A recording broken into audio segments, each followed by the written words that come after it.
आज आपण SMP हा टॉपिक शिकणार आहोत। SMP म्हणजे स्विच मोड पॉवर सप्लाय। याच्या नावावरूनच आपल्या लक्षात येते की स्विच मोड असा हा पॉवर सप्लाय आहे। म्हणजेच ह्या पॉवर सप्लायमध्ये स्विचिंग रेग्युलेटर वापरलेला आहे। पुन्हा लक्षात ठेवा की ह्या पॉवर सप्लायमध्ये किंवा SMP मध्ये स्विचिंग रेग्युलेटर हा वापरलेला असतो, ज्यामुळे स्विचिंग म्हणजे AC टू DC किंवा DC टू AC असं जे कन्व्हर्शन असतं ते जलद होतं। अशा प्रकारचा हा स्विच मोड पॉवर सप्लाय आपण CD प्लेयर, टेलिव्हिजन, अगदी एवढंच नाही तर मोबाईलमधला चार्जरसुद्धा हा SMP पॉवर सप्लाय असतो। म्हणजे सध्या मोठ्या प्रमाणावर SMPSचाच वापर होत आहे। तर मित्र हो, तुमच्या असे लक्षात आलेच आहे की SMP म्हणजेच स्विच मोड पॉवर सप्लाय। आता SMPSची आवश्यकता काय, म्हणजेच नीड ऑफ SMP। जसं मी तुम्हाला सांगितलं की सुरुवातीला पॉवर सप्लाय हे टेलिव्हिजनमध्ये, रेडिओमध्ये, CD प्लेयरमध्ये किंवा इतर कोणत्याही उपकरणांमध्ये वापरले जात होतेच। त्यावर हे उपकरणे सुरू होती, परंतु तरीसुद्धा मग SMP ही सुधारित आवृत्तीची आवश्यकता का भासली, तर त्याचं प्रमुख असं कारण आहे की जुने जे पॉवर सप्लाय होते,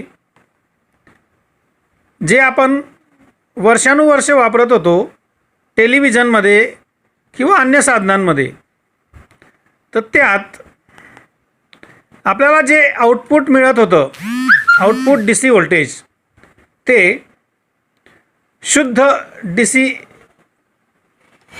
किंवा प्युअर DC व्होल्टेज असं नव्हतं। त्यामध्ये ACचा काही अंश शिल्लक राहत होता।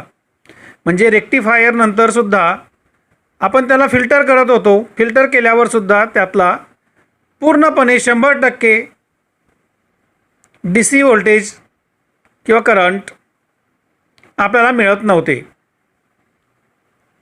त्याशिवाय व्होल्टेज रेग्युलेटर हे सुद्धा आपण फिल्टर नंतर लावत होतो, तरी 100% रेग्युलेशन होत नव्हते। म्हणजेच जुन्या काळी जे टेलिव्हिजन होते ते आपण लावले आणि आपल्या घरात येणारा AC सप्लाय जर 230च्या ऐवजी 180 होऊन गेला, म्हणजेच इनपुट व्होल्टेजच कमी झालं, तर त्याचा परिणाम आपल्याला TVवर दिसायचा। म्हणजेच TVच्या स्क्रीनवर दिसणारं चित्र हे चारही बाजूंनी थोडं कमी व्हावं किंवा लहान आकाराचं होऊन जात होतं, ज्याला आपण स्टॅम्प साईज असं म्हणत होतो। किंवा व्होल्टेज कमीमुळेच टेलिव्हिजनवर दिसणारं चित्र हे पडद्यासारखं हलत होतं। तर हे कमी व्होल्टेजमुळे असे दोष किंवा समस्या उद्भवत होते। आता हे झालं टेलिव्हिजनच्या बाबतीत। असंच इतर सर्व उपकरणांमध्ये सुद्धा व्होल्टेज कमी झालं किंवा जास्त झालं तर त्याचा दुष्परिणाम दिसून येत होता। रेडिओमध्ये सुद्धा नॉईज, हमिंग, विसलिंग असे प्रॉब्लेम येत होते। तर ह्या कमी व्होल्टेजच्या परिस्थितीत किंवा जास्त व्होल्टेज आलं, अशाही परिस्थितीत जर आपण संबंधित उपकरण सुरूच ठेवले, त्याच्यावर दीर्घ काळ चालल्यावर ते उपकरण किंवा ते साधन आपलं रेडिओ, TV, CD प्लेयर यासारखं कोणतंही उपकरण जर जास्त काळ चालवलं तर ते बिघडून जात होतं, म्हणजे त्यात दोष उत्पन्न व्हायचा आणि ते संबंधित उपकरण निरुपयोगी होण्याची सुद्धा दाट शक्यता होती.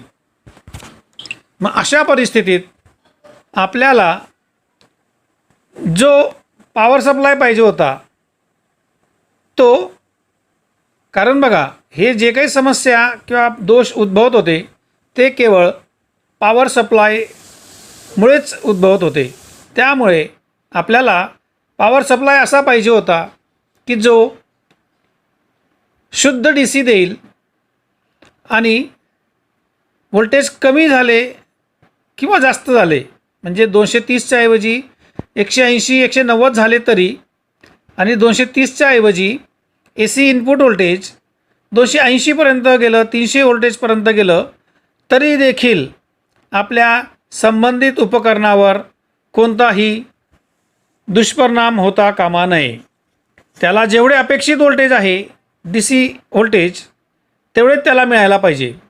आणि म्हणूनच त्यासाठी पॉवर सप्लायची ही सुधारित आवृत्ती म्हणजे SMPS, ज्यामध्ये शुद्ध डी सी आणि रेग्युलेटेड आउटपुट डी सी आपल्याला मिळते, ज्यामुळे कोणताही दोष संबंधित उपकरणात उद्भवत नाही.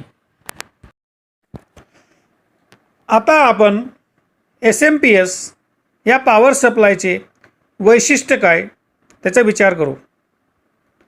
अत्यंत थोडक्यात सांगायचे म्हणजे SMPSचं प्रमुख वैशिष्ट्य की यामध्ये स्विचिंग रेग्युलेटर वापरलेला आहे, ज्यामुळे स्विचिंग अत्यंत